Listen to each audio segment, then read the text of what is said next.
Hello बच्चा party, नमस्कार, जय हिंद, राधे राधे। क्या हाल चाल है आप सभी लोगों के? आशा करती हूँ आप सभी लोग अच्छे होंगे, मस्त होंगे, स्वस्थ होंगे और अपनी पढ़ाई बहुत ही बेहतरीन तरीके से कर रहे होंगे। तो एक सेकंड दीजिएगा मुझे बस।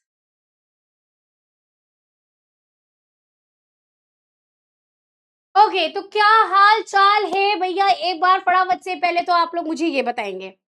हेलो रागिनी, हेलो साजिया, फातिमा, अभिषेक, अनामिका, शगुन, यश, साक्षी, सागर राजपूत, रिया, हेलो हेलो, शुभ, गुड इवनिंग बेटा। कैसे हो भाई? पहले ये बताओ। अच्छा एक चीज बताओ, तुम लोगों ने बहुत धमाल मचाया था, मैंने तुम लोगों को देखा भाई। तुम लोग सारे बच्चे मैराथन की क्लास आप लोगों ने अटेंड करी थी। अच्छा, किन बच्चों ने मैराथन की क्लास नहीं अटेंड करी थी ये बताओ। कुछ थोड़ा सा रिवीजन हुआ? बताओ, कुछ रिवीजन हुआ? कुछ कॉन्सेप्ट वापस से कुछ याद आए कि मैम ने ये चीजें पढ़ाई थी?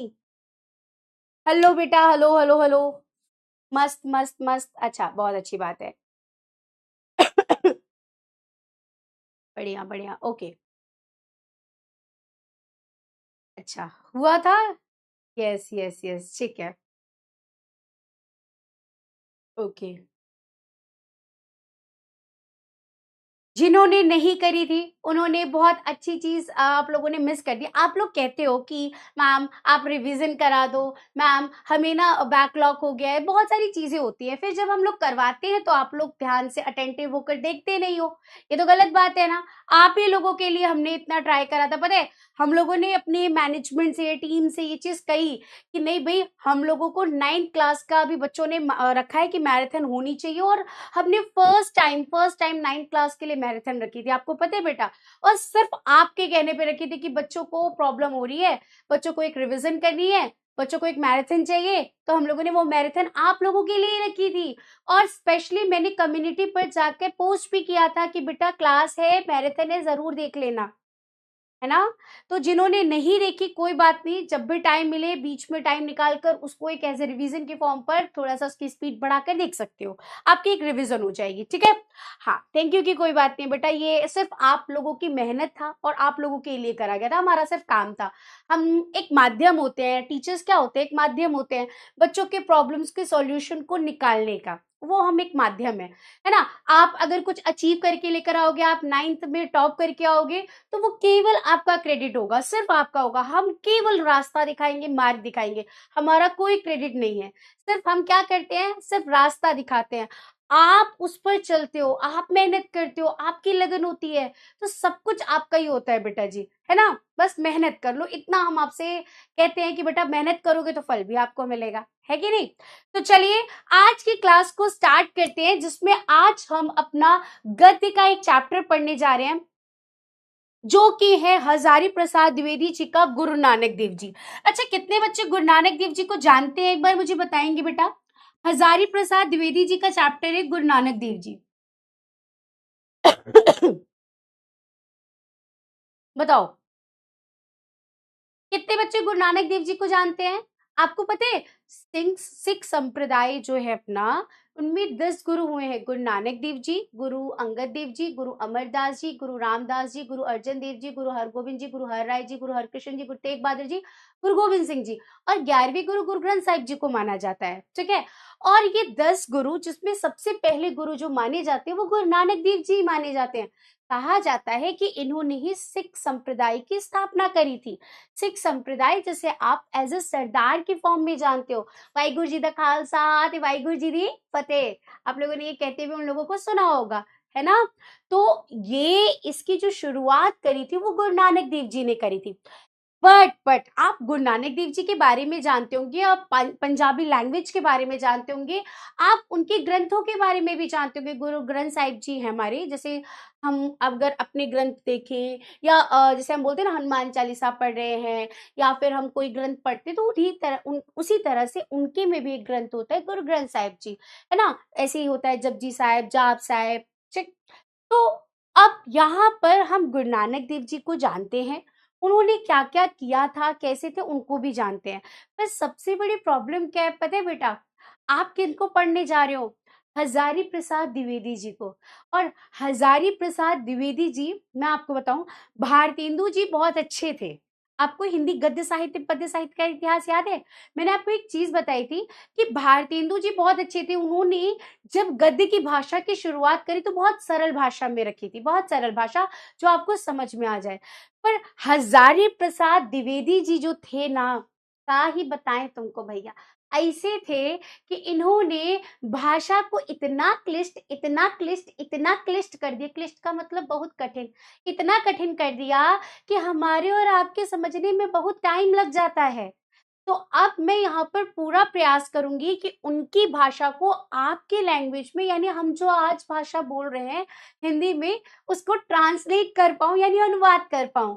अदरवाइज अगर आप आज असली हिंदी से मिलने वाले हैं, आपको लगता है हिंदी बहुत आसान होती है ना, तो आज की क्लास में आपको पता चल जाएगा कि हिंदी कितनी आसान होती है। असल में हिंदी क्या होती है वो हजारी प्रसाद द्विवेदी जी की रचना से आपको असल में पता चलेगा। बहुत खतरनाक लिखते हैं। ये चैप्टर अगर आपने ध्यान से नहीं सुना ना बेटा, तो चैप्टर समझ में भी नहीं आएगा। इसलिए आज की क्लास में अपने फ्रेंड्स से कह दो भाई ये वाला चैप्टर पढ़ लेने दे, वरना एक भी गद्य आ गया तो नहीं आएगा मुझे, है ना, एक भी रेखांकित गद्य आ गया तो फिर दिक्कत हो जाएगी। तो आज पढ़ लो, फिर बातें कर लेना बाद में, ठीक है? चलो, तो क्लास को स्टार्ट करते हैं, जिसमें सबसे पहले हम लेखक परिचय करेंगे, फिर पाठ की व्याख्या भी करेंगे और उसके क्वेश्चन आंसर भी करेंगे। अच्छा, इसमें व्याख्या रह गया है, रेखांकित पाठ की व्याख्या लिख दे रही हूं मैं, पाठ की व्याख्या भी करेंगे, ठीक है? ओके, क्लियर है बच्चा? ओके, चलो तो क्लास को स्टार्ट करें। लास्ट चैप्टर कौन सा करा था, एक बार आप लोग मुझे बता दो। जैसे प्रताप नारायण मिश्र का बात चैप्टर करा था, बात चैप्टर थोड़ा सा समझ में आ रहा था, थोड़ा सा ऐसा लग रहा था ये क्या है, बात बात बात करे जा रहे हैं। उनसे भी खतरनाक है हजारी प्रसाद द्विवेदी जी, ठीक है? आपको मैं बताऊं, 9th क्लास का सिलेबस ज्यादा मुश्किल है, 10th का फिर भी इजी है। एक आधे चैप्टर है भारतीय संस्कृति करके, बाकी गद्य के चैप्टर इजी है, ठीक ठाक है ना? लेकिन 9th के चैप्टर तो और खतरनाक है। ऑफ कर रही हूँ मैं, ऑफ कर रही हूँ। एक बार मुझे बताओ, लास्ट चैप्टर हमने कौन सा किया था? रहीम जी के दोहे। इस चैप्टर में कोई दिक्कत तो नहीं है बच्चा? दोहे करे थे हमने, है ना? तो इसमें कोई दिक्कत तो नहीं था बच्चा? एक बार आप लोग मुझे बताएंगे, इस चैप्टर में कोई दिक्कत तो नहीं था? नहीं बेटा, दीपदान के बाद हमने और भी चैप्टर किया था। हाँ, चलो तो स्टार्ट करते हैं आगे का टॉपिक, और हम सबसे पहले करेंगे जीवन परिचय। मैं आपके कमेंट्स को थोड़ी देर के लिए ऑफ कर रही हूँ, इसलिए ताकि आपका ध्यान कक्षा में हो। तो बात करें हजारी प्रसाद द्विवेदी जी की, तो इनका जन्म सन 1907 में हुआ था। कब हुआ था बेटा जी? इनका जन्म 1907 में हुआ था, ठीक है? और जन्म स्थान की बात करें तो आरत दुबे का छपरा बलिया उत्तर प्रदेश में हुआ था। कहां पर हुआ था? बलिया, उत्तर प्रदेश के ये रहने वाले थे। यहाँ मुझे बताओ, बलिया से कौन कौन है? पिताजी का इनके जो नाम था वो पंडित अनमोल द्विवेदी था। माता जी का नाम श्रीमती ज्योतिषमती था, ठीक है? और ये किस काल के लेखक हैं? तो शुक्लोत्तर युग के लेखक माने जाते हैं। किस युग के लेखक माने जाते हैं? तो शुक्लोत्तर युग के लेखक माने जाते हैं। भाषा की बात करें तो शुद्ध संस्कृत निष्ठ साहित्यिक खड़ी बोली, देख रहे हो, देख रहे हो बेटा? शुद्ध संस्कृत निष्ठ, यानी संस्कृत से शब्दों को उठाकर जो हिंदी में रखे गए थे ना, उन शब्दों को ये अपने चैप्टर्स में रखते थे। जो हम खड़ी बोली बोल रहे हैं, जो मैं भाषा बोल रही हूँ बेटा, ये खड़ी बोली में भी इंग्लिश के शब्द, यानी इंग्लिश के शब्द मिक्स होते हैं, ठीक है? लेकिन जो हजारी प्रसाद द्विवेदी जी थे, वो शुद्ध हिंदी, शुद्ध खड़ी बोली का प्रयोग करते थे। और उसमें जैसे हम इंग्लिश के शब्द यूज कर लेते हैं, जैसे मैं बोल रही हूँ यूज कर लेते हैं, है ना, वैसे ये हिंदी में संस्कृत के शब्दों का इस्तेमाल करते थे, ठीक है? तो ये शुद्ध संस्कृत और हम बोल सकते हैं परामार्जित हिंदी या खड़ी बोली का प्रयोग करते थे। और रचनाओं की बात करें तो बाण भट्ट की आत्मकथा इनकी बहुत फेमस रचना है, मैं इसको स्टार लगा दे रही हूँ। चारू चंद्रलेख, अमान दास का पोथा, इनकी बहुत फेमस रचना है बेटा, इस पर स्टार लगा दे रही हूँ। पृथ्वीराज रासो, संदेश रासक, कल्पतरु, नाखून क्यों बढ़ते हैं, अशोक के फूल और देवदारू, ये इनके चैप्टर बहुत फेमस जो चैप्टर्स हैं वो मैंने चैप्टर कह रही हूँ, रचनाएं वो मैंने आपको बता दी है, उनको जरूर याद रखना। पुरस्कार की बात करें तो इनको पद्म भूषण 1957 में मिला था, ठीक है। साहित्य अकादमी पुरस्कार 1973 में मिला था और टैगोर पुरस्कार 1966 में मिला था। और हिंदी साहित्य में स्थान एक सफल साहित्यकार के रूप में हुआ था, यानी इन्हें पद्म भूषण भी मिला है, साहित्य अकादमी पुरस्कार भी मिला है और टैगोर पुरस्कार भी मिला है, ठीक है। और इनकी मृत्यु कब होती है तो 1979 में हो जाती है। कब होती है बेटा? 1979 में इनकी क्या हो जाती है? मृत्यु हो जाती है। जन्म कब हुआ? 1907 में, और मृत्यु कब होती है? तो 79 में जाकर हो जाती है, ठीक है। याद हो जाएगा। अब कैसे इसको याद कर सकते हो? देखो 1907 इनका जन्म है, ठीक है। तो 197 इधर कर देना और 0 से 8 बना देना, या 9 से 1 कम 8 होता है, तो 197, सॉरी 9 है, ओके। हाँ ये और आसान है, 197 और फिर से 9 को रिपीट कर दो, जन्म भी याद हो जाएगा और मृत्यु भी याद हो जाएगी, ठीक है। 1907 में इनका जन्म हुआ और मृत्यु याद करनी है तो 1909, ऐसे 1979, मतलब इस 0 को निकाल दो और इस 7 को ले लो और फिर 9 को रिपीट कर दो, तो ऐसे 1979 में इनकी क्या हो जाती है? मृत्यु हो जाती है, ठीक है। बात करें इनकी रचनाओं की तो बाण भट्ट की आत्मकथा, अशोक के फूल और अमानदास का पोता, ये तो जरूर याद रखना, ठीक है। और इन्हें कौन कौन सी रचनाएं मिली, पुरस्कार मिले हैं? तो साहित्य अकादमी पुरस्कार, टैगोर पुरस्कार और पद्म भूषण मिला है। पद्म भूषण 1957 में मिला है, साहित्य अकादमी पुरस्कार 1973 में मिला है और टैगोर पुरस्कार इनको 1966 में मिला है। क्लियर है यहाँ तक? अब इसी चीज को हमें क्या करना है? डिटेल में लिखना है। बहुत सारी चीजें हमने साथ के साथ याद कर ली, ठीक है। जैसे क्या याद करा? उनका जन्म याद करा, 1907 में हुआ था। मृत्यु कब हुई थी? तो 1979, ठीक है, 1979 में हुआ था। कहाँ के रहने वाले थे? तो बलिया उत्तर प्रदेश के ही रहने वाले थे, ठीक है। इनको कौन कौन सा पुरस्कार मिला है? तो पद्म भूषण, साहित्य अकादमी पुरस्कार और टैगोर पुरस्कार मिला है, ठीक है। अगर हम बात करें कि इनकी रचनाएं कौन कौन सी है, तो अमानदास का पोथा, ठीक है, अशोक के फूल और बाण भट्ट की आत्मकथा, ये इनकी रचनाएं हैं। इतना तो याद रख सकते हो आप, इतना तो इजी था, ठीक है। आगे बढ़े। और कैसी इनकी भाषा कैसी थी? तो संस्कृत निष्ठ, शुद्ध परिमार्जित, हम बोल सकते हैं खड़ी बोली थी। और किस काल के लेखक माने जाते हैं? तो शुक्लोत्तर काल के लेखक माने जाते हैं। यहाँ तक सभी को क्लियर होगा। चलिए क्वेश्चन का आंसर करेंगे। हजारी प्रसाद द्विवेदी जी का जन्म कब हुआ था?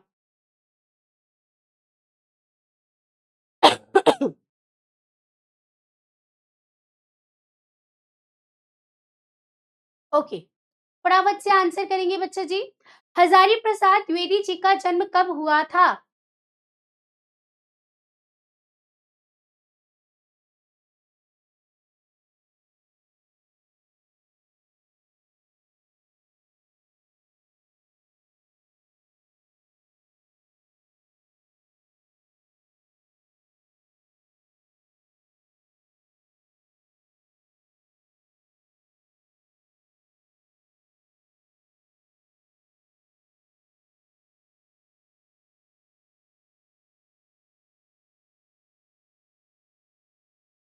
अच्छा, बलिया से बच्चा कह रहा है, ओके बेटा।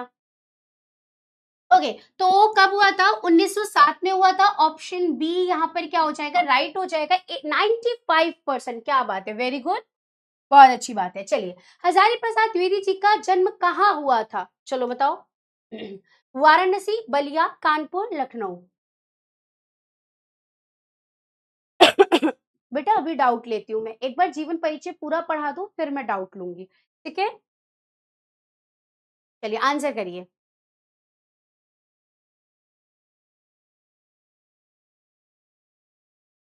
Very good, very good Vaishnavi और राकेश, सोनम, ओजस, अस्मिता, अंश, very good, Shivanshi, Radha, okay. हाँ जी, तो यहाँ पर उत्तर क्या हो जाएगा? हजारी प्रसाद द्विवेदी जी का जन्म कहाँ हुआ था? तो भाई अगर हम सही तरीके से उत्तर देखें तो उत्तर हो जाएगा बलिया, है ना। ऑप्शन बी इसका क्या हो जाएगा? राइट हो जाएगा, ठीक है। तो यहाँ पर 95.87% बच्चों ने बिल्कुल सही उत्तर दिया, वेरी गुड। अब एक बार हम इनका डिटेल जीवन परिचय कर लें। चलो, जो अभी पढ़ा उसी को हमें डिटेल में लिखना है। डॉक्टर हजारी प्रसाद द्विवेदी जी का जन्म बलिया जिले के आरत दुबे का छपरा नामक गांव के प्रतिष्ठित सरयू पारणी ब्राह्मण, आपको पता है सरजू पारणी ब्राह्मण किसे कहते हैं? सरजू नदी जो है उसको पार, मतलब उस पार के जो ब्राह्मण होते हैं, जैसे ना ब्राह्मण्स की भी वेराइटीज होती है गोत्र के आधार पर अलग अलग। जैसे आप अपने घर में सुनते होंगे, कई बार हमसे बोला जाता है ना कि हम एक गोत्र के हैं या हमारा गोत्र ये है। जैसे बोला जाता है कि हम सांडिल्य गोत्र के हैं, या हम ऐसा बोला जाता है कि हम गौतम गोत्र के हैं, ठीक है, या भारद्वाज है। ऐसे गोत्र अलग होता है, ठीक है, सरनेम अलग होता है। उसी तरीके से ब्राह्मण्स की भी एक कैटेगरी रखी गई थी जिसे सरजू पारणी ब्राह्मण कहा जाता है। सरजू एक नदी है और उस पार के जो ब्राह्मण होते हैं उन्हें सरजू पार ब्राह्मण कहा जाता है, ठीक है। तो उन्हीं से इनका नाम पड़ा है कि सरजू पारणी ब्राह्मण परिवार में सन 1907 ईस्वी में हुआ था। इनकी शिक्षा का प्रारंभ संस्कृत से हुआ था, यानी पहले इन्होंने अपनी पढ़ाई संस्कृत से स्टार्ट करी और 1930 में इन्होंने काशी विश्वविद्यालय से ज्योतिषाचार्य की परीक्षा उत्तीर्ण की। उसी वर्ष प्रधानाध्यापक होकर शांति निकेतन चले गए, ठीक है। उसके बाद ये क्या बन गए, वही प्रधान अध्यापक बनकर कहाँ चले गए, शांति निकेतन चले गए। सन 1940 से 50 तक वे वहां हिंदी भवन के डायरेक्टर के पद पर काम करते रहे। तद उपरांत यानी उसके बाद, आप यहाँ ये भी लिख सकते हैं उसके बाद, वे काशी विश्वविद्यालय में हिंदी विभाग के अध्यक्ष के रूप में नियुक्त किए रहे। लखनऊ विश्वविद्यालय में इनकी हिंदी की महत्वपूर्ण सेवाओं के लिए 1949 में इन्हें डीएलएड की उपाधि प्रदान की गई थी, ठीक है। डीएलएड बहुत अच्छी खासी उपाधि होती है, ठीक है, जैसे हम पीएचडी वगैरह करते हैं वैसे डीएलएड की इनको उपाधि मिली। तब 1957 में इनकी विद्वता यानी इनके विद्वान होने के नाते इन्हें पद्म भूषण की उपाधि से अलंकृत किया गया और 1960 ईस्वी में चंडीगढ़ विश्वविद्यालय में विभाग अध्यक्ष होकर चले गए। वहां से सन 1968 ईस्वी में पुनः काशी विश्वविद्यालय में डायरेक्टर होकर आ गए। कुछ दिन तक उत्तर प्रदेश ग्रंथ अकादमी के अध्यक्ष पद पर कार्य करके उपरांत 28 मई 1979 में इनका देहावसान यानी देहांत हो गया। आप सोच रहे हो भैया ये इंसान इतनी जगह इतने पदों पर रहे हैं, तो लाजमी है कि इतना ज्यादा हिंदी का इनके ऊपर, मतलब बोलते हैं सिर पर चढ़ गया है ना, इनकी हिंदी सिर पे चढ़ गई थी। कहीं डायरेक्टर बन रहे हैं, कहीं प्रोफेसर बन रहे हैं, कहीं कुछ जा रहे कुछ कर रहे हैं, कभी कुछ कर रहे हैं। तो भैया महानुभाव है ये, इनको एकदम जो हिंदी के विद्यार्थी है ना वो इनको ऐसा नमन करते हैं, इतनी खतरनाक इनकी हिंदी है। चले चलो, इनकी रचनाएं हैं मैंने अलग अलग करके इनकी रचनाएं बेटा मैंने अलग अलग करके दे दी है, लेकिन लेकिन आपको एग्जाम में इतना सारा नहीं लिखना। मैं बार बार कहती हूँ ये सिर्फ इसलिए दिया जाता है ताकि आप इनकी रचनाएं, आपको जो एमसीक्यूज आते हैं ना वो याद करने में हेल्प कर सके। आपको एक स्लाइड मिल जाए जिस पर ये पता चल जाए कि भाई जो हमारे क्या नाम है इनका, हजारी प्रसाद द्विवेदी जी की रचनाएं और किस विधा में लिखी हैं, ये एक साथ मिल जाए। बाकी आप अपने एग्जाम में जीवन परिचय में जो मैंने 3 याद कराए ना, अमानदास का पोथा, अशोक के फूल, बाणभट्ट की आत्मकथा, सिर्फ इतना लिख कर 2 भी लिखते हैं तो भी चलेगा, ठीक है। बाकी ये सिर्फ याद करने के लिए मैं देती हूँ आपको, ओके। इससे कंफ्यूज बिल्कुल भी मत होना। बहुत सारे बच्चे पूछते हैं कि मैम आप इतने जीवन परिचय में इतना बड़ा जीवन परिचय देते हैं तो क्या सब लिखना होता है? मैं बार बार कहती हूँ बेटा ये सिर्फ याद करने के लिए मैं देती हूँ आपको, ठीक है। लिखना सिर्फ 2 से 3 रचनाएं होती हैं। आलोचना, सूर साहित्य, हिंदी साहित्य की भूमिका, हिंदी साहित्य का आदिकाल, कालिदास की लालित्य योजना, सूरदास और उनका काव्य, कबीर, हमारी साहित्यिक समस्याएं, साहित्य का मर्म, भारतीय वाङ्मय, साहित्य सहचर और नक दर्पण में हिंदी कविता। निबंध संग्रह की बात करें जो फेमस है, देखो मैंने बार बार आप लोगों को कहा था कि ये कर लो निबंध, अशोक के फूल, ये एमसीक्यू में पूछ लिया जाता है। कुटिच निबंध है इनका, ये एमसीक्यूज में पूछ लिया जाता है। विचार प्रवाह, ये एमसीक्यू में केवल 9th में नहीं 10th में भी पूछ लेता है ये, ठीक है। विचार और वितर्क, कल्पलता, आलोक पर्व आदि। उपन्यास में फेमस इनका उपन्यास देखो जो इंपॉर्टेंट है मैं 4 लगा दे रही हूँ। बाणभट्ट की आत्मकथा बहुत बार पूछा जाता है कि किस विधा में लिखी गई रचना है, तो उपन्यास है। किसके द्वारा लिखी गई है, तो बाणभट्ट हजारी प्रसाद द्विवेदी के द्वारा लिखी गई है। चारू चंद्रलेख, पुनर्नवा फेम बहुत इंपॉर्टेंट है। अमानदास का पोथा, ये इंपॉर्टेंट है। और ये तीनों क्या है भाई, आपके उपन्यास है, ठीक है। अनुदित साहित्य यानी अनुवाद की गई तो प्रबंध चिंतामणि, पुरातन प्रबंध संग्रह, प्रबंध कोश, विश्व परिचय, लाल कनेर, मेरा वचन आदि। यहाँ तक कर लीजिएगा, ठीक है। जितना मैंने मार्क इंपॉर्टेंट करा है वो सिर्फ याद कर लेना, ओके। चलो अब इनके साहित्यिक परिचय देंगे, यानी इनका ये साहित्य कैसे लिखा करते हैं, तो कला पक्ष भाव पक्ष दोनों देना होता है हमें। आचार्य हजारी प्रसाद द्विवेदी जी में मौलिक रूप से साहित्य का सृजन करने की योग्यता बाल्यकाल से ही विद्यमान थी, यानी बचपन से इनके अंदर ये योग्यता थी कि ये बहुत अच्छे से रचनाएं लिख सकते थे। अपने बाल्यकाल में ही इन्होंने व्योमकेश शास्त्री की कविता लिखने की कला सीखने की प्रारंभ कर दी थी। धीरे-धीरे साहित्य जगत में इनकी विलक्षणता सृजन प्रतिभा से परिचित होने लगा। शांति निकेतन पहुंचकर इनकी साहित्यिक प्रतिभा भी और अधिक निखरने लगी। आप यहाँ तक इसको लिख दीजिएगा।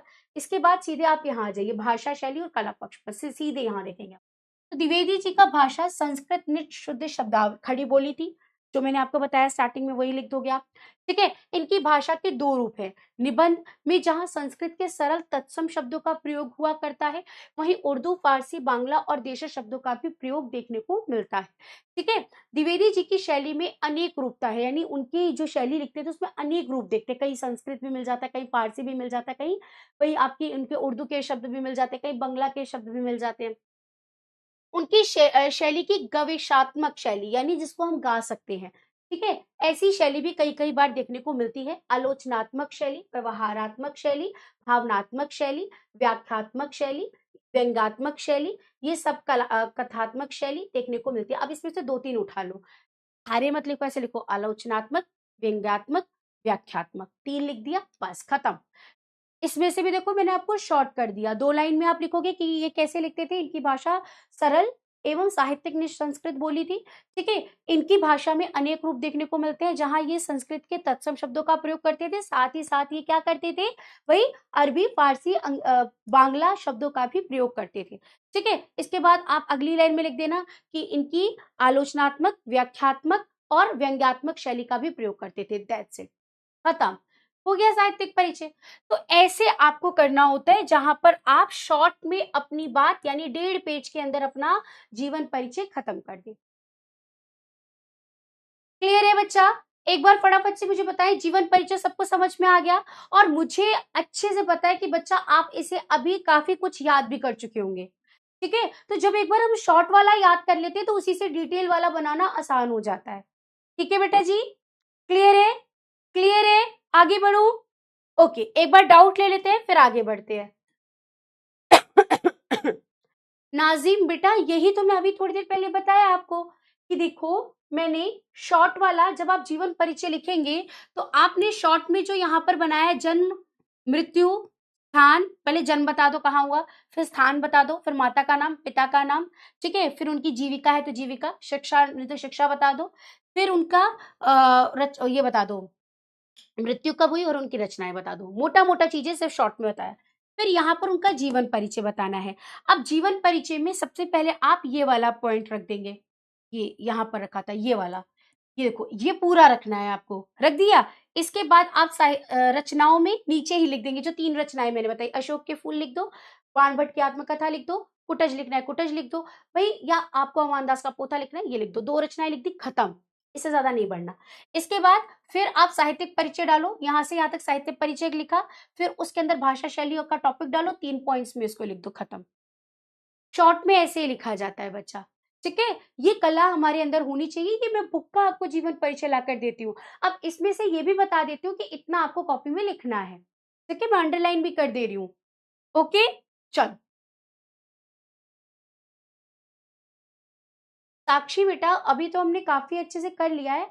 अब देखते हैं, आप ये देखिए ना, उससे बीच में हम कभी कुछ मैनेज हो पाएगा तो चीजें करेंगे। पहले सिलेबस में काफी कुछ बचा हुआ तो उसको भी कवर कर लेते हैं। ठीक है बेटा, तो मैं इतनी जल्दी जल्दी कोई कमिटमेंट तो नहीं करूंगी, पर हाँ जितनी चीजें करा रही हूँ पहले उनको करते रहो। ठीक, रागिनी, ये सवाल बेटा देखो, अभी मैं कह रही हूँ कि कुछ बच्चे कहते हैं कि मैम इतना जीवन परिचय लिखना होता है, समझाया और फिर से रागिनी बच्चा आप ये सवाल कर रहे हो। मैंने क्या बताया आपको, क्या क्या लिखना है? शॉर्ट हो गया, कैसे शॉर्ट हुआ ये भी बता दिया। ये आपके बुक में इतना जीवन परिचय दिया है, मुझे पढ़ाना है, समझाना है, इसलिए लेकर आती हूँ। कॉपी में कितना लिखना है ये मैं आपको बता देती हूँ।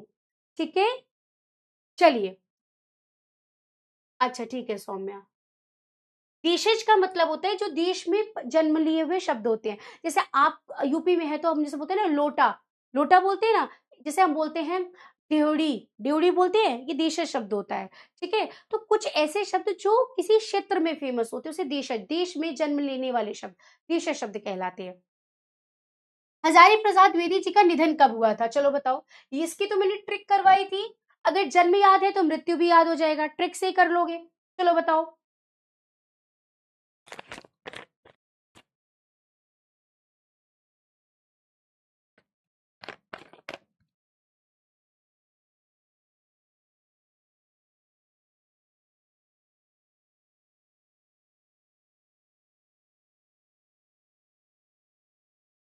आज बहुत टाइम ले लिया हमने जीवन परिचय में, चैप्टर भी काफी अच्छा खासा बड़ा है। अब चैप्टर को देख लेते थोड़ी देर।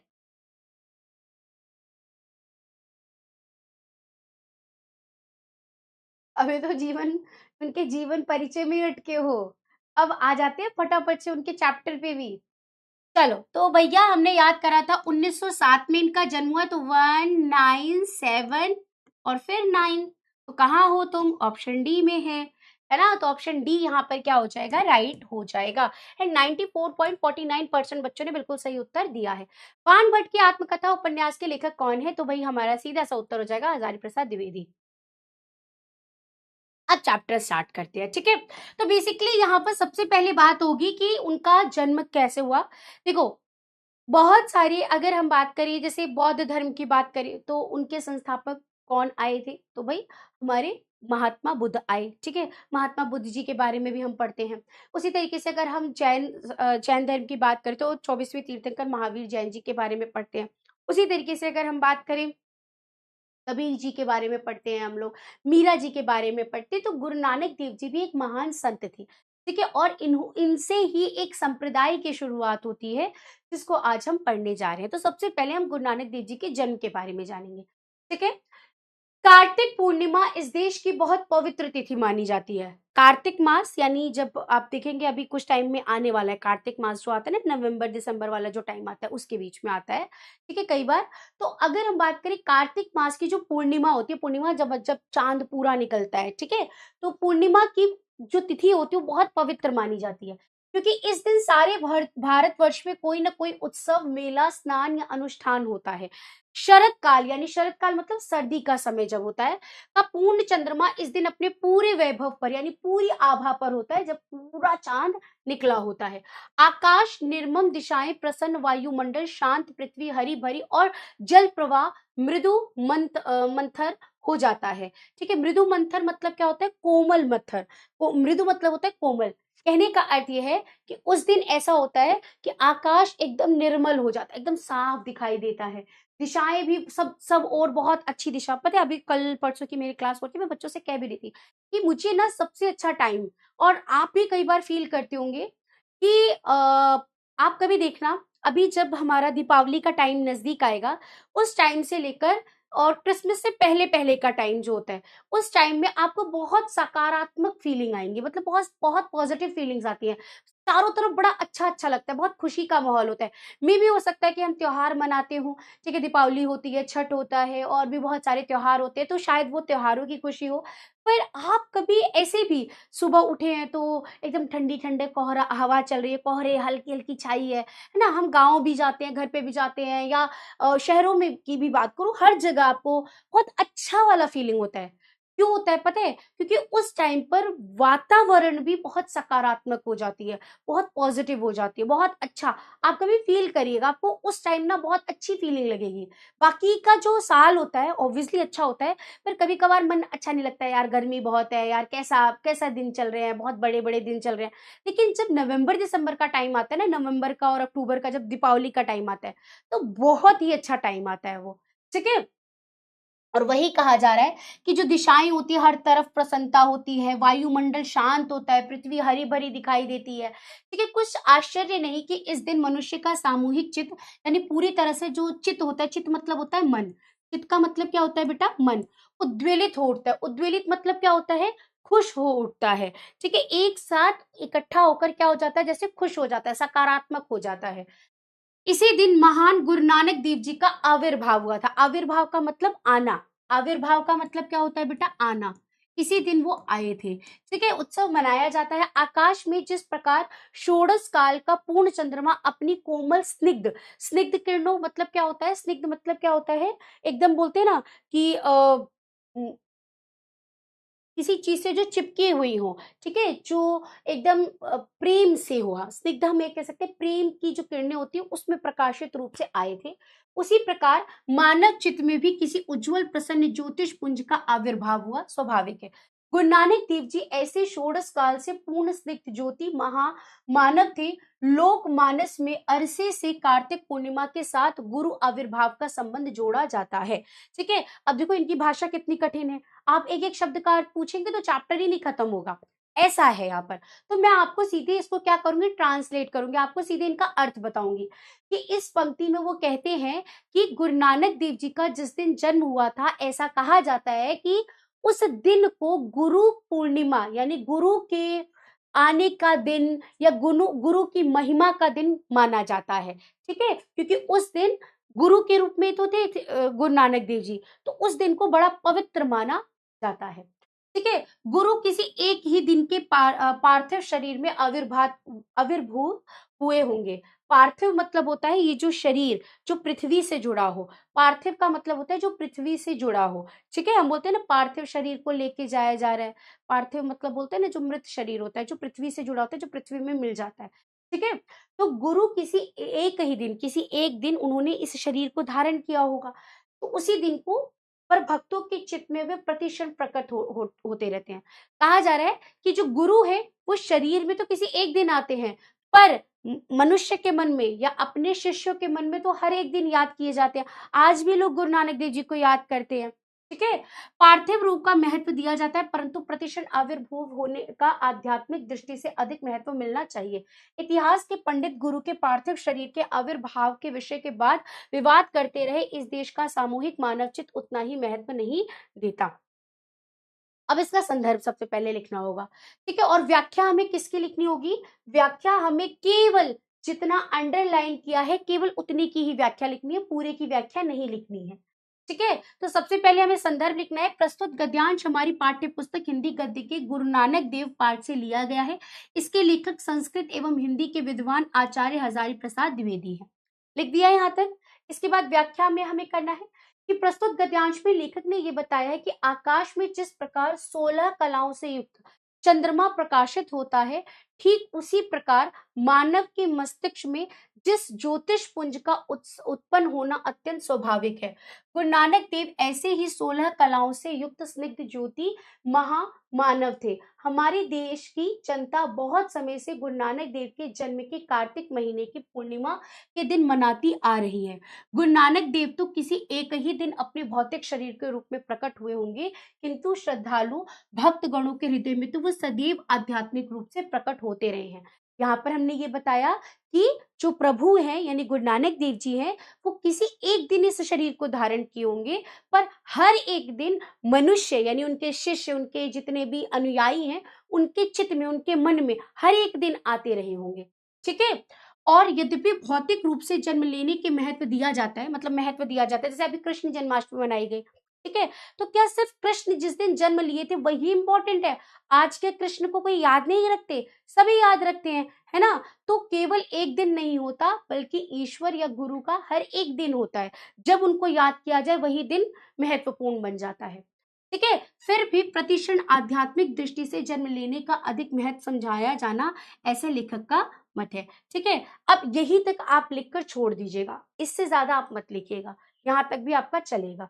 ठीक है, फिर वो आगे समझाया गया है। लेखक की दृष्टि से गुरु के पार्थिव शरीर का आविर्भाव के स्थान पर किसको महत्व मिलना चाहिए? ठीक है, वो ये कह रहे हैं कि लेखक की दृष्टि, लेखक के अनुसार गुरु के पार्थिव शरीर के आने के स्थान पर किसको महत्व देना चाहिए? तो भाई उनके स्थान पर आध्यात्मिक को महत्व देना चाहिए। चंद्रमा कितनी कलाओं से परिपूर्ण है? षोडश कलाओं से। ठीक है, कार्तिक पूर्णिमा का संबंध किस मानव से होता है? तो गुरु नानक देव जी से। ये आंसर हमारे अनुच्छेद में या आपके गद्यांश में ही छुपे होते हैं, हमें वहीं से एज इट इज कॉपी करके लिखने होते हैं। ठीक है, चलिए आगे बढ़ते हैं।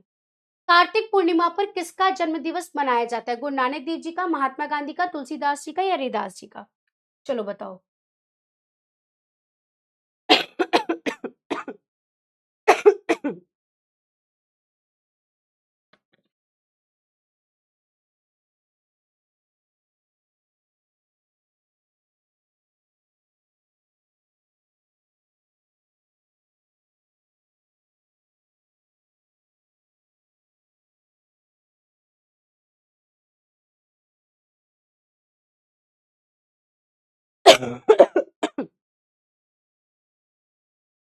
शिवांगी, सोनम, ऋषभ, उज्जवल, अस्मिता, लवली, खुशी, very good.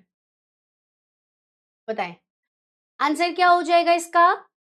Option A, Guru Nanak Dev ji. ठीक है, 94.39% बच्चों ने सही उत्तर दिया है। आगे बढ़ते हैं। गुरु जिस किसी भी शुभ क्षण में चित्त में आविर्भूत हो जाए वही क्षण उत्सव का है। जो मैंने अभी पहले बात बताई थी कि जिस दिन जन्म ले वो बहुत नहीं है, जिस दिन गुरु याद आ जाए, जिस दिन गुरु को हम मन में सिमरन करने लगे, याद करने लगे, वही दिन उत्सव का हो जाता है। ठीक है, जिस दिन भी हम ईश्वर को याद करने लगे या गुरु को याद करने लगे वही दिन उत्सव का होता है। वही क्षण उल्लसित कर देने, उल्लसित मतलब खुश कर देने वाला होता है, खुश कर देने वाला।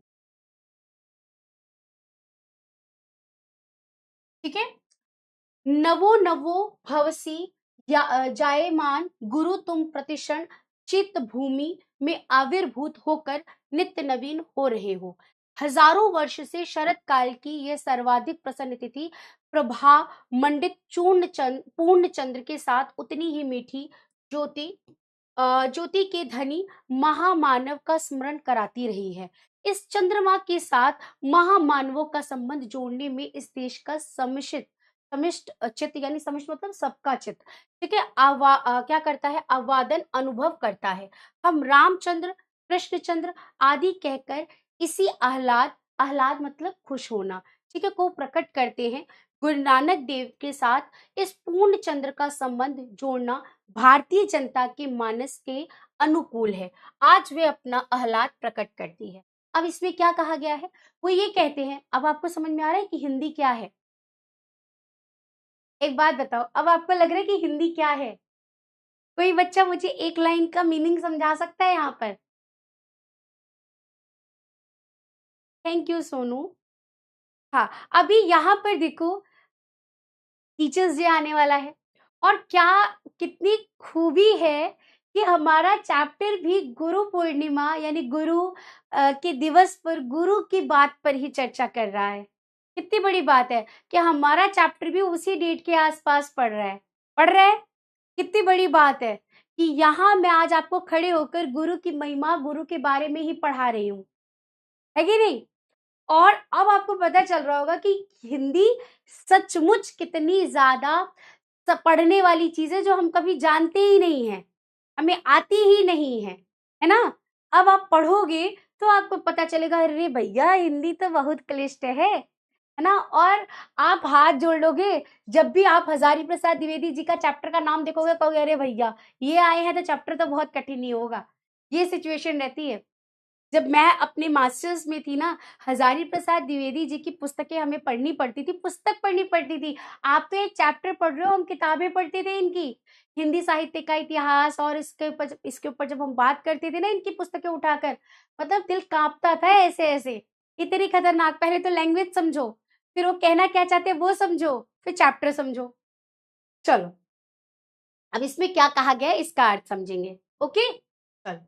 तो वो ये कहते हैं कि जिस दिन पूरा चंद्रमा निकलता है वो दिन सबसे अच्छा तिथि माना जाता है, गुरु से उसको जोड़ा जाता है, क्योंकि उस दिन गुरु नानक देव जी का क्या हुआ था, जन्म हुआ था। ठीक है, और कहते हैं कि इस चंद्रमा के साथ महामानवों का संबंध, यानी चंद्रमा के साथ किसका संबंध, जो बड़े बड़े मानव रहे हैं उनसे जोड़ा जाता है। जैसे कि आप रामचंद्र या कृष्णचंद्र, ठीक है, नाम के साथ भी ये जोड़ा जाता है। अब वो कहते हैं कि जब जब वो आए तो वो क्या हुआ, एक आह्लाद, एक खुशी का अनुभव किया गया था। ठीक है, चलिए। गुरु नानक देव जी के साथ इस पूर्ण चंद्र का संबंध जोड़ना भारतीय जनता के मानस के अनुकूल है। आज वे अपना क्या था, आह्लाद प्रकट करती है, मतलब वही खुशी आज वो प्रकट कर रही है जब बाकी महाअनुभाव भी इस पृथ्वी पे आए थे। ठीक है, चलिए तो इसका संदर्भ सबसे पहले वही सेम रहेगा। अब हम व्याख्या देखेंगे। लेखक का मत है कि गुरु जिस किसी भी शुभ मुहूर्त में हृदय में उत्पन्न हो जाए वही समय सबसे अच्छा समय होता है, प्रसन्नता का होता है। वह ऐसा समय है जो जीवन में हर्षोल्लास भर देने वाला होता है। परमात्मा की ये महान विभूतियां प्रतिक्षण भक्तों के हृदय में जन्म लेकर नित्य नया रूप धारण करती रहती हैं। सच है कि गुरु तो हर क्षण चित्त भूमि अर्थात मन में उत्पन्न होकर नए नए होते रहते हैं। भक्तों के लिए ऐसा हर क्षण उत्सव का है, उल्लास का है। हजारों वर्ष से शरद काल की ये तिथि हरदम याद रखी जाती है। ठीक है, और क्या होता है, उस महामानव को याद कराती है। इसी चंद्रमा के साथ महामानवों का तादम्य यानी उनको साथ उनका संबंध भी जोड़ा जाता है। ठीक है, अनुभव किया जाता है। हम लोग रामचंद्र, कृष्णचंद्र इत्यादि कहकर इसी प्रसन्नता का अनुभव करते हैं। बस शरद काल की यह तिथि किसको याद कराती है? तो यह तिथि प्रभा मंडित पूर्ण चंद्र के साथ गुरु नानक देव जी की याद कराती है। पूर्ण चंद्रमा के साथ गुरु नानक देव जी की याद कराती है। उत्सव का क्षण कौन सा होता है? उत्सव का क्षण जब भी ईश्वर चित्त में या मन में याद कर लिया जाए वही उत्सव का होता है। शरद पूर्णिमा किसका स्मरण कराती है? तो शरद पूर्णिमा महामानव गुरु नानक देव जी का स्मरण कराती है। स्मरण मतलब याद। आगे, गुरु नानक देव जी का आविर्भाव आज से लगभग 500 वर्ष पहले हुआ था, यानी आज से 500 वर्ष पहले पूर्व हुआ था। भारतवर्ष की मिट्टी में युग के अनुरूप महापुरुषों का जन्म देने का अद्भुत गुण है। आज से 500 साल पहले का देश अनेक कुसंस्कारों से उलझा था। कुसंस्कार मतलब रीति रिवाज, बुरे रीति रिवाज।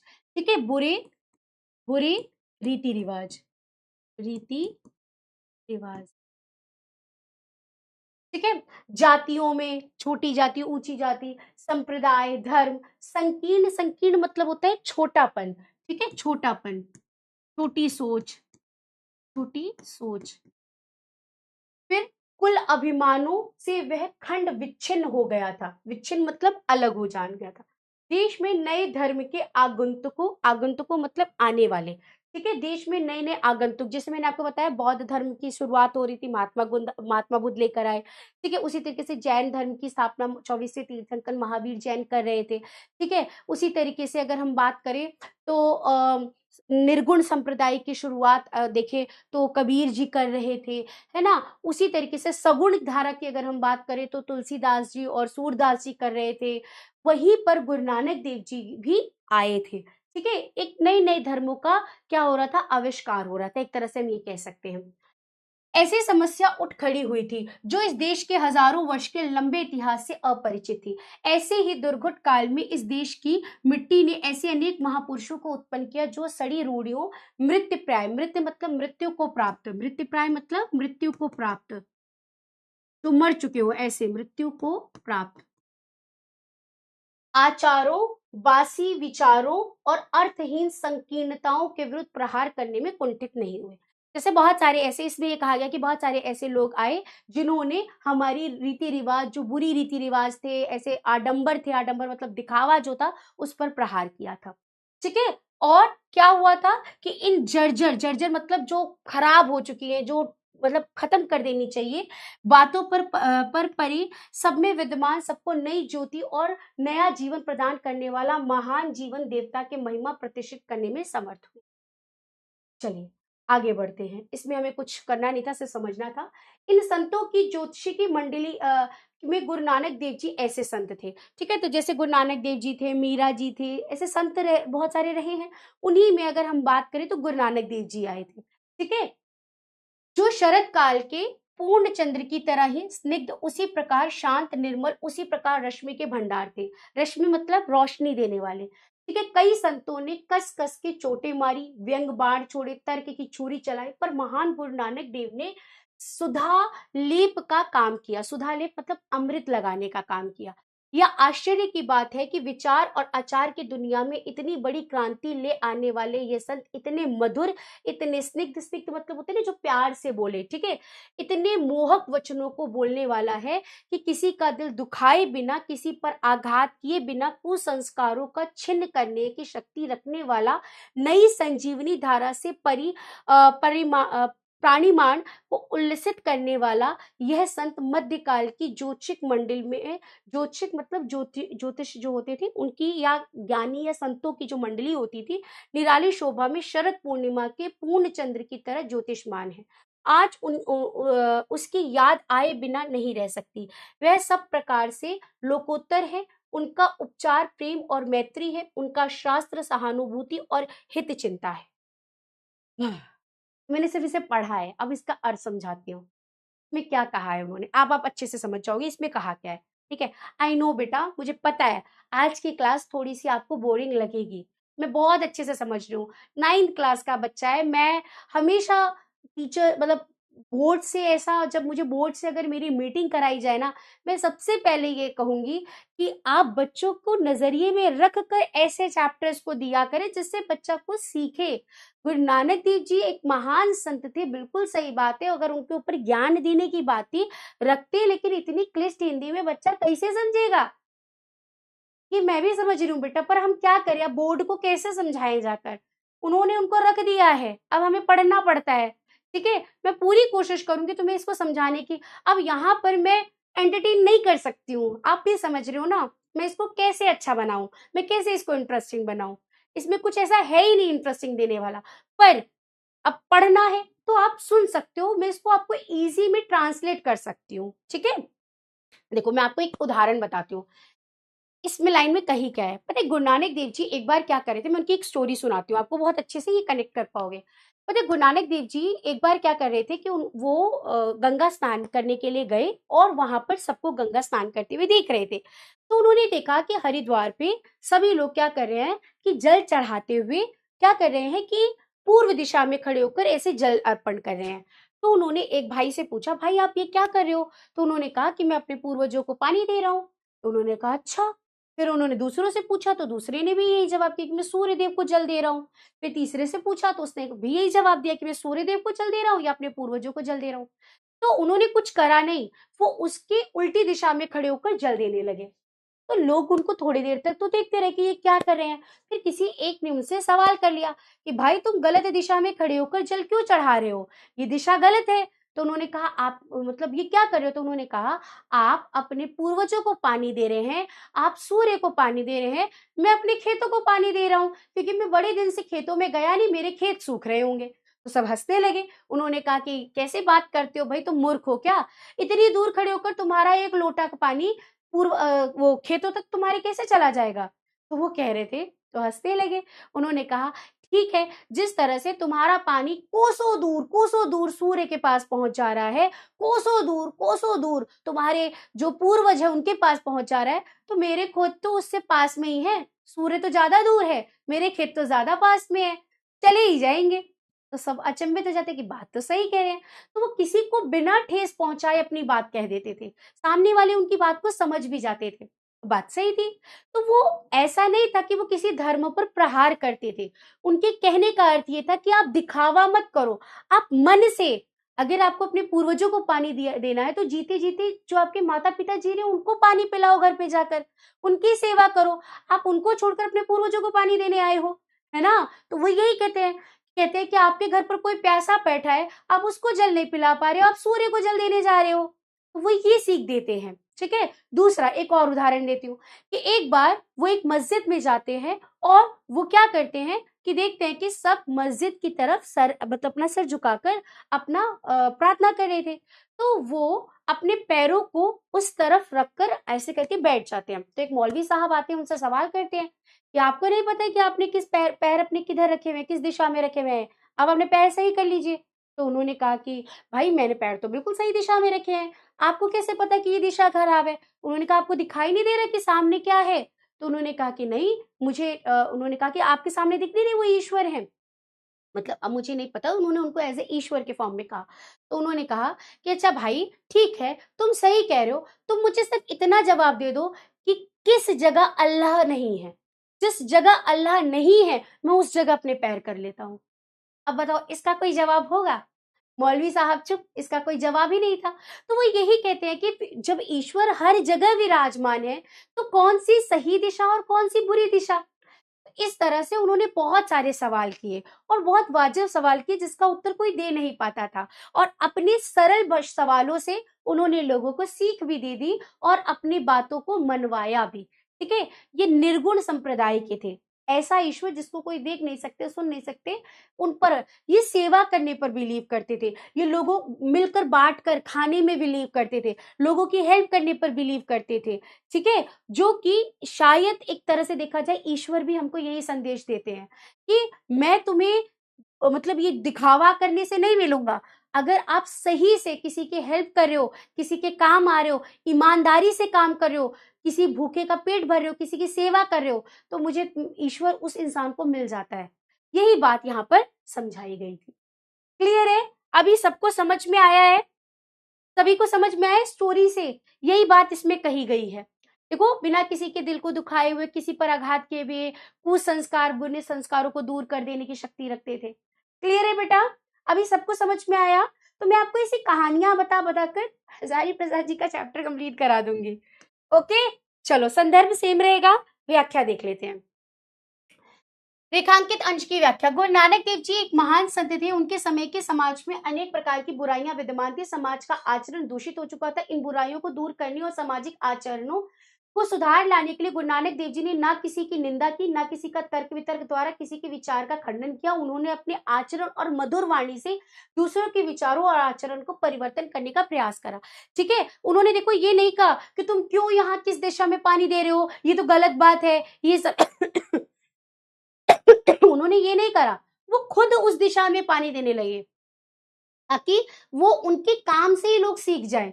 ऐसी वो चीजें करते थे। ठीक है, चलो इस दृष्टि से उन्होंने क्या कर दिया था, आश्चर्यजनक सफलता प्राप्त की। बिना किसी का दिल दुखाए, बिना किसी की प्रकार की चोट पहुंचाए उन्होंने दूसरों के बुरे संस्कारों को नष्ट कर दिया। उनकी संत वाणी को सुनकर दूसरों का हृदय हर्षित हो जाता था और लोगों का नव जीवन प्राप्त हो जाता था, एक नया जीवन मिल जाता था। लोग उनके उपदेशों को जीवनदायिनी औषधि यानी जीवन देने वाली औषधि दवाई की भांति ग्रहण करने लगे थे। ठीक है, मध्यकालीन संतों के बीच में गुरु नानक देव जी इसी प्रकार प्रकाशमय दिखाई पड़ते हैं जैसे आकाश में आलोक बिखरने वाले नक्षत्र के मध्य शरद पूर्णिमा का चंद्रमा दिखता है। जैसे सारे सारे ग्रहों के, सारे तारों के बीच में चंद्रमा चमकता है ना, उस तरह से ये भी मध्यकाल के सभी संतों में अलग से चमकते थे। ठीक है, और वे सभी दृष्टियों से एक अलौकिक पुरुष थे। प्रेम और मैत्री के साथ वे दूसरों की बुराइयों को दूर करने में विश्वास रखते थे। दूसरों के प्रति सहानुभूति का भाव रखना, उनके कल्याण के प्रति चिंतित रहना उनके आदर्श था। गुरु नानक देव जी का संपूर्ण जीवन उन्हीं आदर्शों पर आधारित। गुरु नानक देव जी का उपचार क्या है? प्रेम और मित्रता। क्रांति लाने वाले यहाँ किस संत का वर्णन है? गुरु नानक देव जी। शरद पूर्णिमा को पूर्ण चंद्र की तरह कौन हुआ? तो गुरु नानक देव जी। बार बार ये क्वेश्चन रिपीट हो रहा है, यही आंसर आएगा सब में। चलिए, गुरु नानक देव जी का आविर्भाव कब हुआ था? 400 वर्ष पूर्व, 500 वर्ष पूर्व, 600 वर्ष पूर्व या 700 वर्ष पूर्व? तो हमने कब बात करी थी? चलो बताओ।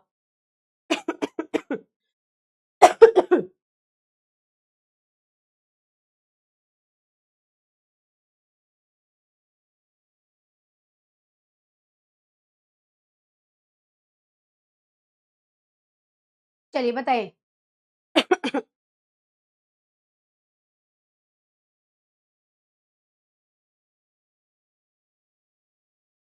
Thank you Himanshi.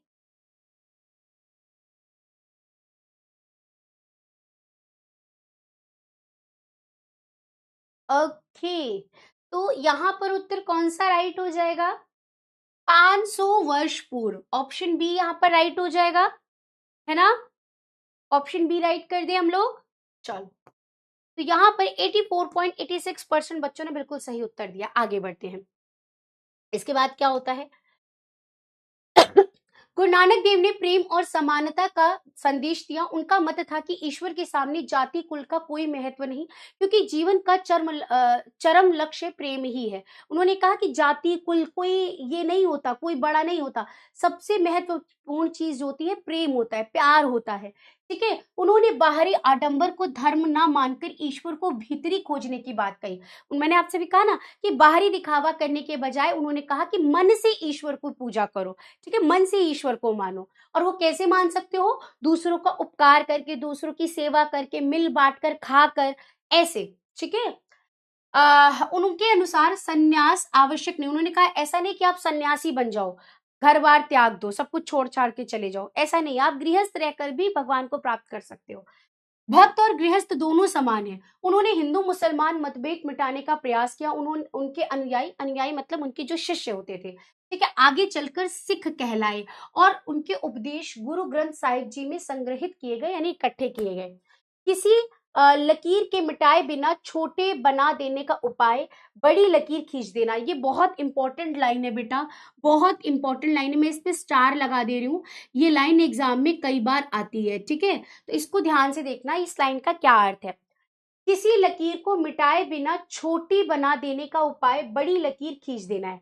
मान लीजिए आपको इस लकीर को ना तो मिटाना है और ना छूना है, बस इसे छोटा बना देना है। तो आप क्या करोगे? इसके बराबर में एक बड़ी लकीर खींच दोगे, ये अपने आप छोटी हो जाएगी। इसी तरीके से वो कहते थे कि अब जो बुरी प्रथाएं हैं, बुरी चीजें हैं, आप एक काम करो, उसको मिटाने का प्रयास मत करो, उसको हटाने का प्रयास मत करो, उसके बगल में इतनी बड़ी दीवार, इतनी बड़ी लोगों की लाइन खड़ी कर दो महानता की, कि वो अपने आप छोटा समझने लगे। कितनी बड़ी बात उन्होंने कही थी, कितनी अच्छा एक्सपेरिमेंट करा था उन्होंने, है ना। यही बात वो ये कहते हैं कि किसी लकीर को मिटाए बिना छोटी बना देने का उपाय बड़ी लकीर खींच देना। शुद्ध क्या है यहाँ पर? शुद्ध अहम क्या है? अहमिकाओं और अर्थहीन,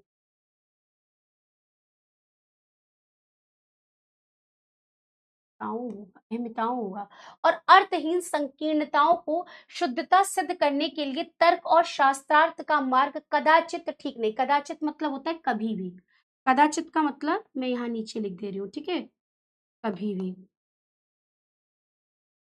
ठीक नहीं। सही उपाय है कि बड़े सत्य को प्रत्यक्ष कर देना। गुरु नानक देव जी ने भी यही कहा। ठीक है, जो बात मैंने यहाँ पर समझाई ना, वही बात इन्होंने यहाँ पर लिखी हुई है कि किसी चीज को छोटा दिखाना, खराब दिखाने, उस पर तर्क वितर्क करने से अच्छा है कि उसके बराबर में एक महानता की लाइन खींच देना, महानता की इतनी बड़ी दीवार खड़ी कर देना कि छोटी चीज अपने आप ही छोटा समझकर हट जाए।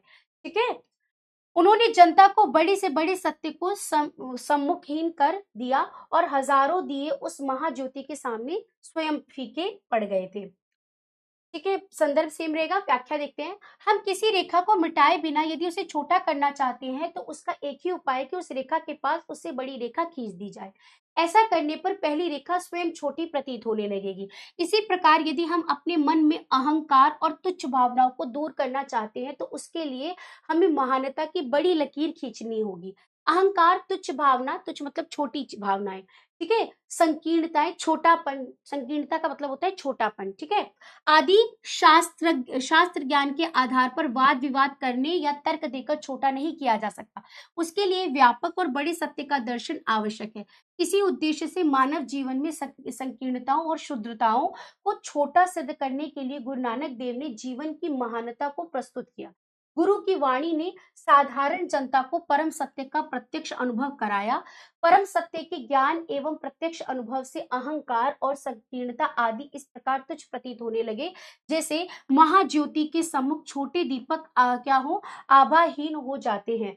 गुरु की वाणी ऐसी महाज्योति थी जिसने जन साधारण के मन से अहंकार, शुद्धता, संकीर्णता आदि के अंधकार को दूर कर उसे दिव्य ज्योति से प्रकाशित कर दिया। ठीक है, इसके अंदर वही सारी बातें लिखी जो मैंने आपको बताया। उन्होंने क्या करा कि लोगों के अंदर से बुराइयों को, छोटी सोच को, इस सब को मिटाने के लिए शास्त्र के पर तर्क वितर्क करना, उसको छोटापन महसूस कराने की बजाय उन्होंने क्या करा, लोगों को सुधारने का काम करा। और लोगों को सुधारने के लिए उनके मन में ऐसे बीज बोए जो क्या थे, ज्ञान पर आधारित थे, प्रेम पर आधारित थे। ठीक है, और वो अपने आप उनके अंदर से अहंकार, कपट, छोटापन, छोटी सोच ये अपने आप खत्म होने लगे। चलिए, हजारों दिए किसके सामने फीके पड़ गए थे? तो भाई गुरु नानक देव जी के सामने। छोटी लकीर के सामने बड़ी लकीर खींच देने का क्या अर्थ है कि भाई किसी लकीर को मिटाए बिना उसे छोटा कर देना। अह अहमिताओं और कार्यहीन संकीर्णताओं की शुद्धता सिद्ध करने का सही उपाय क्या है? ये अहमिताओं होगा मुझे जहां तक लग रहा है। तो अर्थहीन संकीर्णताओं की शुद्धता सिद्ध करने के लिए सही उपाय बड़े सत्य को प्रत्यक्ष कर देना, यानी बड़े सच को, बड़ी चीज को सामने दिखा देना। चलिए, गुरु नानक देव के बारे में कौन सी बात सत्य है? जाति पाति में विश्वास रखते थे, बाह्य आडंबर में विश्वास रखते थे, प्रेम और समानता का संदेश देते थे, या इनमें से कोई नहीं? चलो बताओ।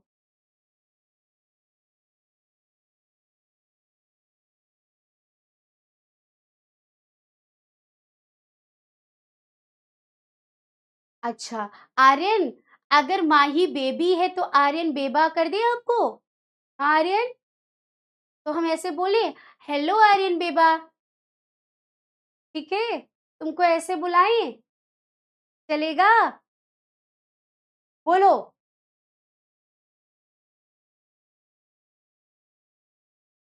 बेबी, गजब। हाँ, 9th क्लास में हो तुम लोग, और तुम लोगों का बेबी बेबा चल रहा है। शिवा बेटा, जब तक चैप्टर चलेगा, सिंपल।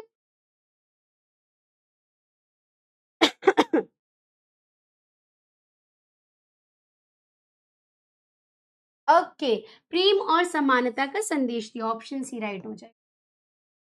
88.45%, गुड। आगे, फिर क्या होता है कि गुरु नानक भगवान जब अनुग्रह करते थे, थोड़ी देर के लिए तुमको शांत करें।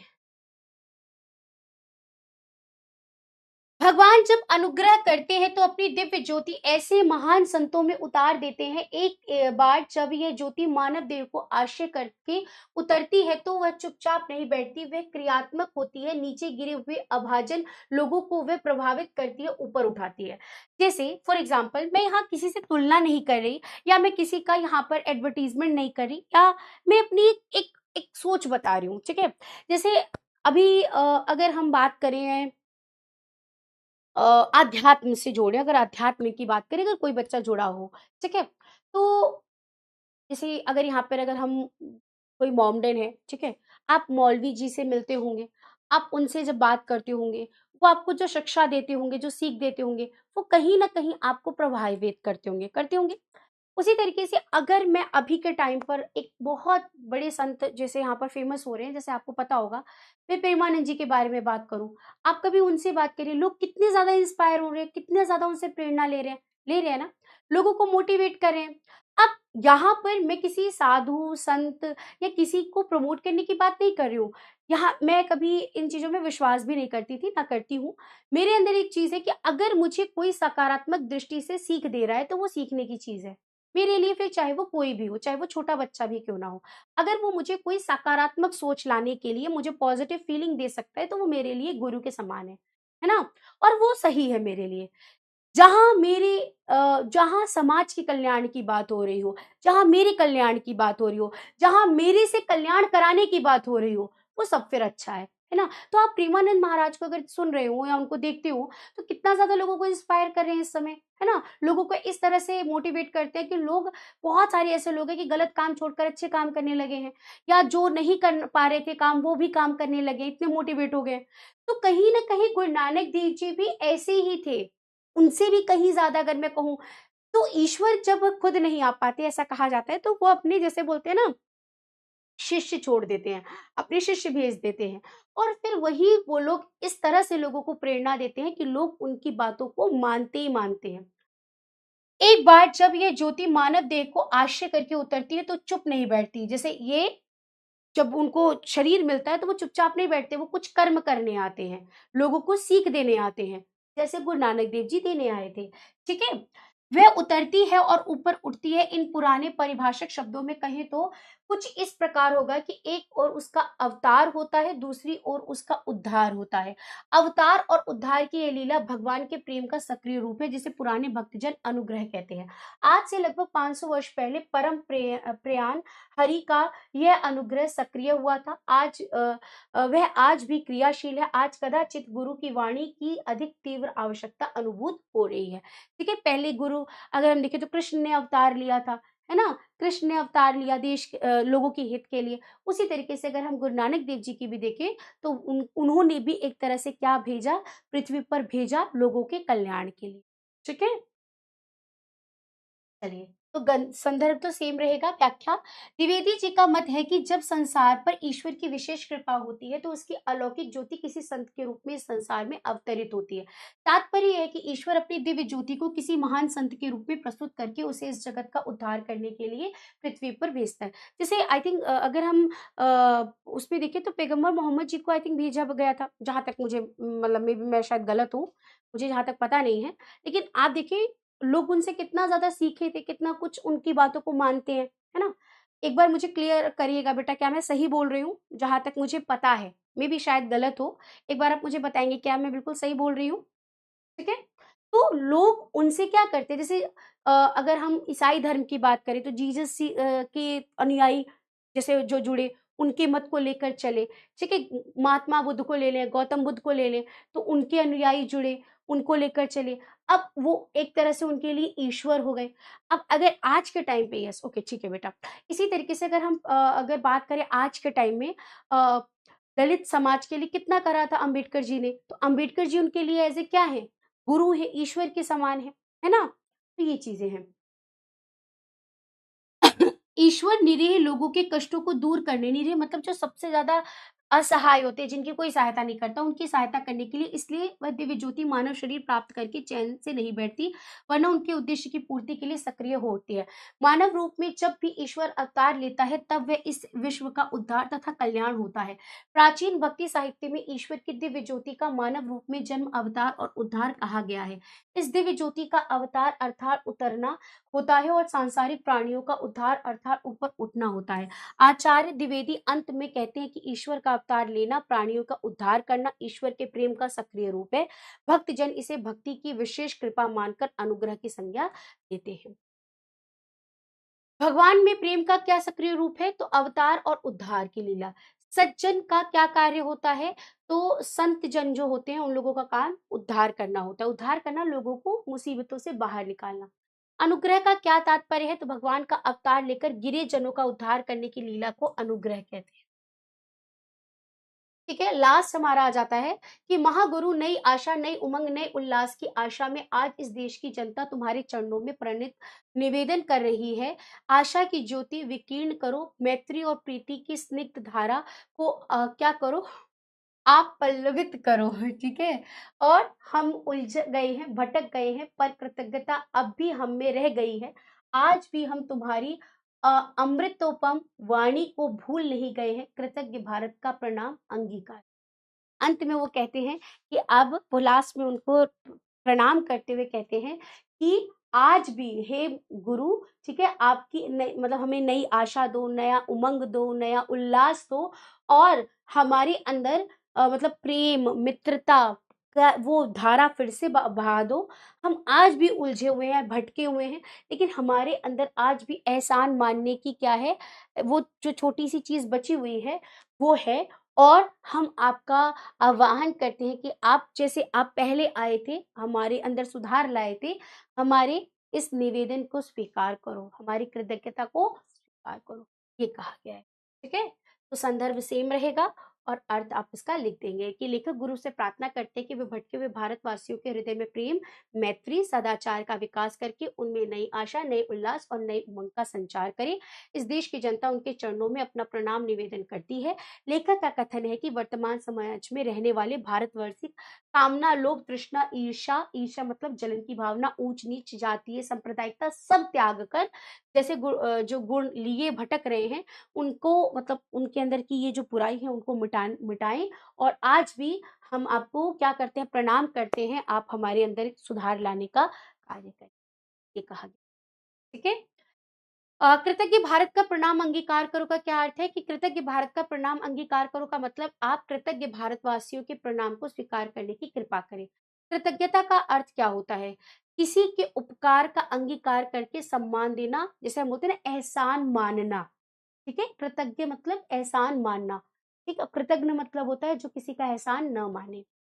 लेखक गुरु की किस प्रकार की ज्योति विकीर्ण करने का निवेदन करता है?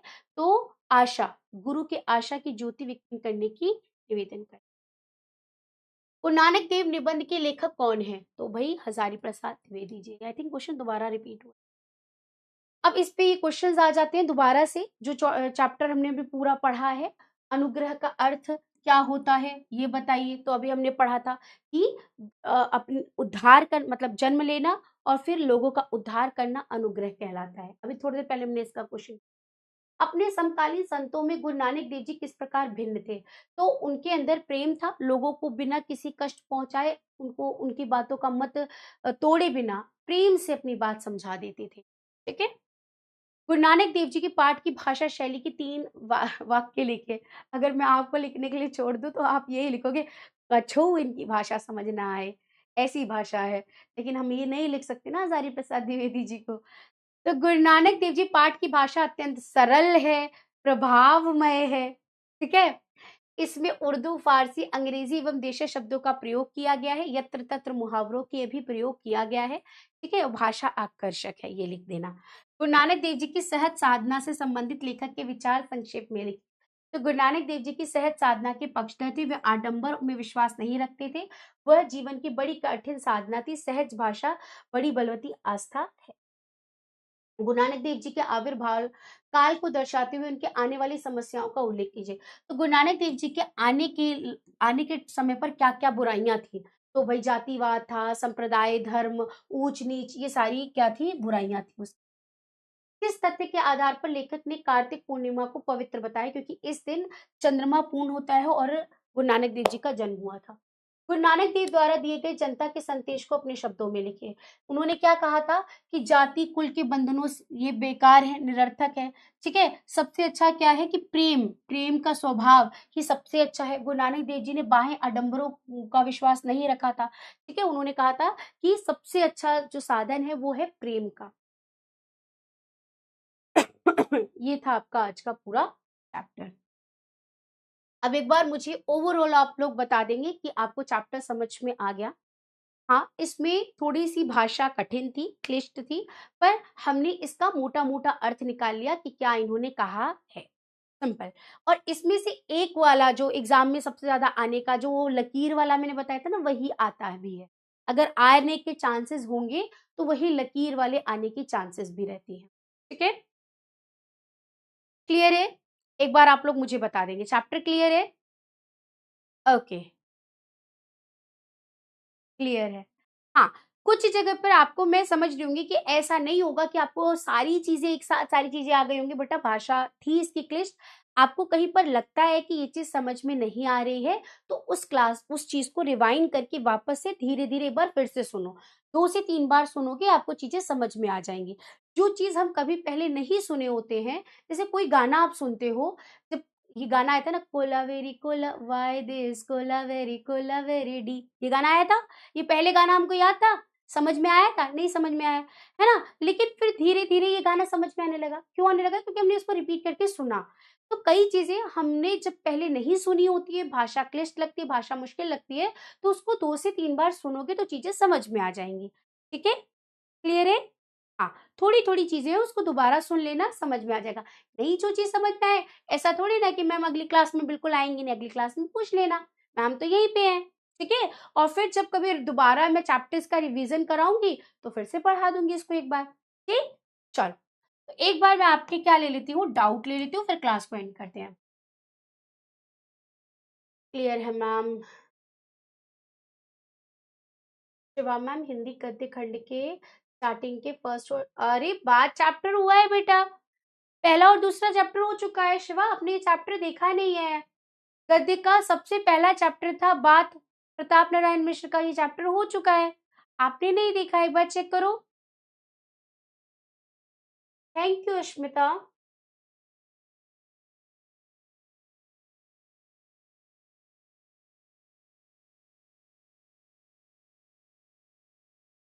नहीं,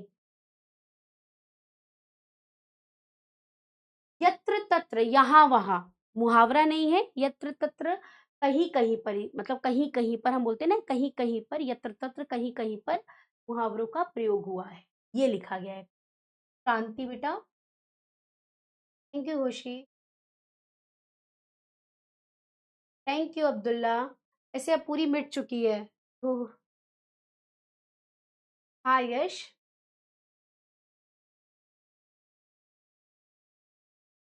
रिया अभी तो ऐसा कुछ नहीं है बेटा। ये तुम लोग एकदम सारे ऐसे हो गए हो, अब मैडम ये भी ले आओ, वो भी ले आओ। बेटा मैं सब चीज़ें करा रही हूँ, मैं आपको देखो ना वहाँ पर तैयारी कराने के लिए वाइट ऑनलाइन जो मैं क्लासेस कराती हूँ, उसमें चैप्टर्स ही कराती हूँ, ठीक है? तो चैप्टर कराऊँगी किसी दिन, फिर उसमें इम्पोर्टेंट क्वेश्चंस वगैरह सब आएँगे, पर एग्ज़ाम टाइम को तो आने दो, इतना जल्दी काहे भाग रहे हो? अभी थोड़ा सिलेबस कवर कर लो। Thank you Anukriti. Uh, oh sorry.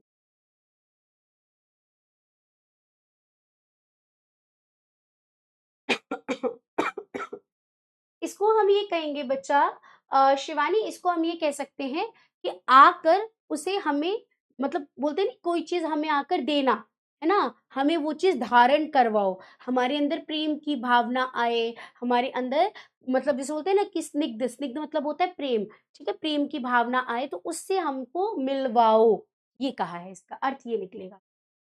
उद्धार का मतलब सिंपली किसी का बेड़ा पार लग जाना। हम कहते हैं ना, वो गाना सुना है ना, मदद करो संतोषी माता, मेरा उद्धार करो। उद्धार करो, है ना? तो उद्धार का मतलब होता है कि बेड़ा पार लगाना, आप ज़िंदगी में प्रॉब्लम से बाहर निकालना, ठीक है? हाँ, वेरी गुड क्वेश्चन अनाया, इसके लिए यही कर सकते हैं कि कॉफ़ी, ब्लैक कॉफ़ी पियो, ठीक है? Thank you.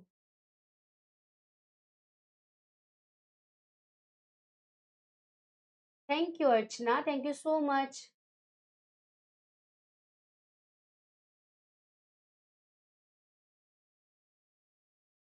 अरे वाह! क्या बात है, अनुकृति की लाइन बड़ी अच्छी है। फूल तो बहुत है लेकिन मुझे गुलाब पसंद है। फूल तो बहुत है लेकिन मुझे गुलाब पसंद है। टीचर तो बहुत है लेकिन मुझे शिखा मैम बहुत पसंद है। अरे थैंक यू सो मच अनुकृति इतना प्यार देने के लिए। अ, अलौकिक, अलौकिक का मतलब होता है बेटा इस लोक से जो ना हो, दूसरे लोक से हो, अलौकिक जो कभी इस लोक से ना हो, एकदम हटकर हो, उसे अलौकिक कहते हैं। वो क्या करते थे? कौन? वो कौन? गुरु नानक देव जी। गुरु नानक देव जी लोगों को उपदेश देते थे। ठीक है?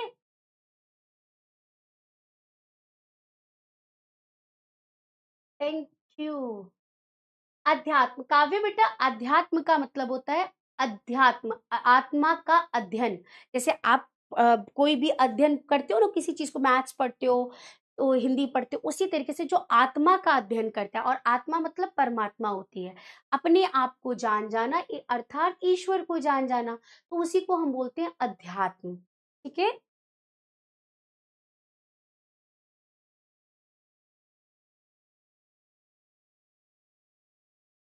खुशी नहीं बेटा, आप देखिए कि मैं पैराग्राफ को पूरा समझा रही हूँ और उसके बीच के अनुच्छेद समझा रही हूँ। देखो बेटा, हम यहाँ पर मोटा-मोटा पूरा चैप्टर भी कंप्लीट करते हैं। मैंने पहले भी समझाया, आप में से शायद आप लोग जब क्लास बीच में अटेंड करते हैं या आप लोगों को शायद वो लाइन नहीं ध्यान से सुनते हैं।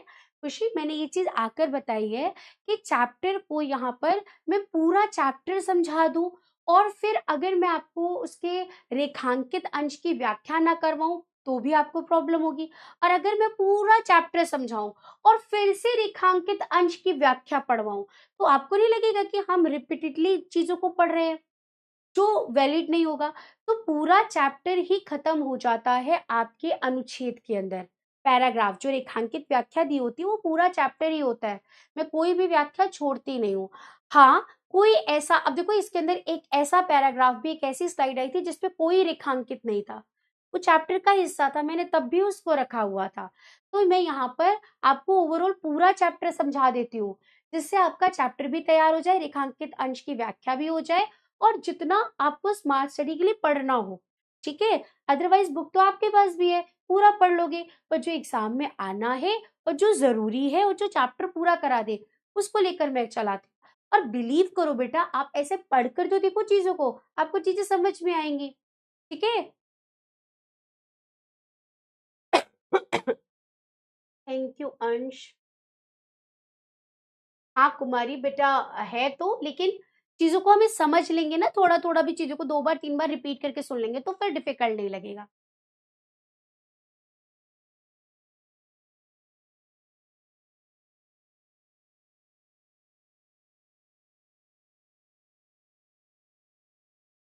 बेटा गौरव, इनका जो जन्म था वो तलवंडी जिले में हुआ था, जो कि अब पाकिस्तान के अंदर में आता है, ठीक है।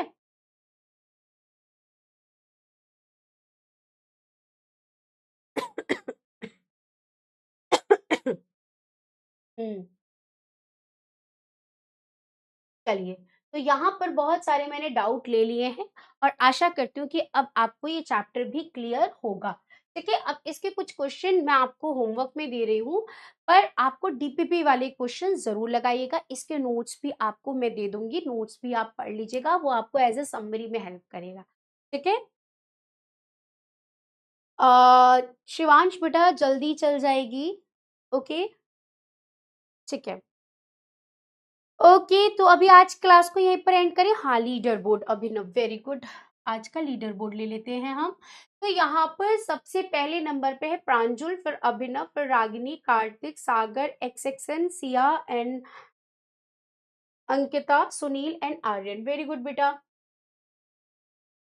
ओके, तो आज की क्लास को यहीं पर करें समाप्त, मिलेंगे नेक्स्ट क्लास में।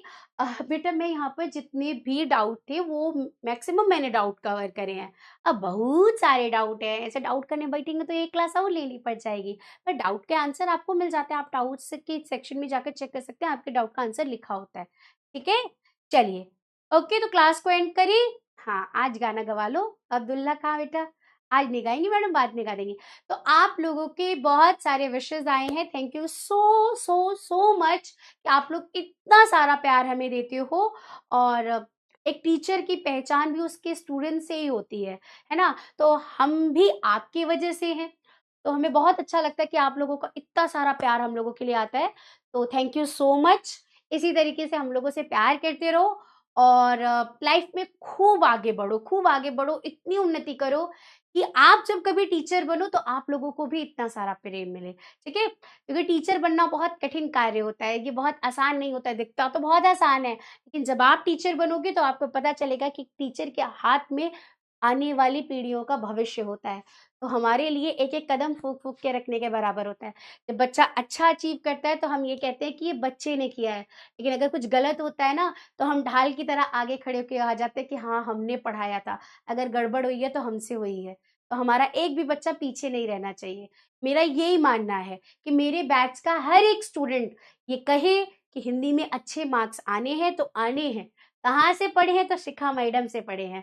बस मुझे वो चीज याद रखवानी है बच्चों को कि पढ़े हैं तो मैडम से पढ़े और अच्छे नंबर लेकर आए हैं, नंबर बोले बच्चों के। बस इतना मुझे वादा करोगे आज की क्लास में कि 9th में सब बच्चों के हिंदी में एकदम A1 नंबर आएंगे, किसी के भी 95 से नीचे नहीं जाने चाहिए। बोलो, वादा करते हो आज के दिन मुझसे? जल्दी से बोलो। आधे तो भाग गए हैं, वादा क्या करेंगे? हाँ, मैं भी आप लोगों से बहुत सारा प्रेम करती हूँ, बहुत सारा प्यार करती हूँ। हाँ, वादा करती हूँ। ओके, ठीक है। तो बिल्कुल ये वादा याद रखना, क्योंकि 10th क्लास में मैं ही मिलने वाली हूँ और 10th क्लास में सवाल करूंगी आप लोगों से, भैया बताओ कितने परसेंटेज आए। ठीक है, हाँ बिल्कुल। ठीक है, चलिए, तो ये मुझे याद रहेगा आप लोगों का। और ऐसे ही एकदम पढ़ते रहो, अच्छे से खूब तरक्की करो और अपने मम्मी पापा का नाम रोशन करो। मेरी तो टैगलाइन ही यही है। मतलब मैं, मुझे लगभग 10 साल होने जा रहे हैं, 9वां साल मेरा चल रहा है पढ़ाने का, 9वां आई थिंक कंप्लीट हो जाएगा, 10वां लगेगा। मेरी ये टैगलाइन शुरू से है, शुरू से, कि जीवन में कुछ मैं किसी के लिए नहीं कहती कुछ करो, सिर्फ अपने मम्मी पापा के लिए करो। ठीक है, तो अच्छे से पढ़ो, खूब पढ़ाई करो और क्या करो, अपने मम्मी पापा का नाम रोशन करो। धन्यवाद, बाय बाय।